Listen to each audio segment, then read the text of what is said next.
WECT investigates tonight a staggering $2 million error in one city's finances. WECT's Connor Smith digging through over 100 pages of financial records for the City of Whiteville today. He shares what he learned. The city's draft financial audit found a major problem with the city's books. Roughly $1.9 million was missing from their net position. That means Whiteville's financial reports did not show the true value of the city's wealth.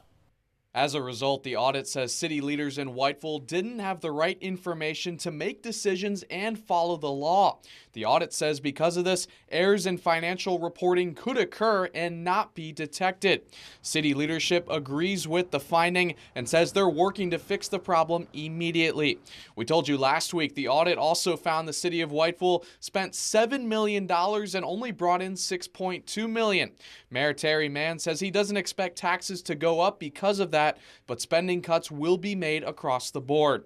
State Auditor Dave Bullock telling us he is aware of the financial situation in Whiteville, but he would not say if his office is looking into it. After looking through this audit, here are the questions WECT Investigates is asking city leadership tonight. How did this costly error happen? How did it impact city spending and planning? What's being done to prevent future mistakes? And who is responsible for this flaw?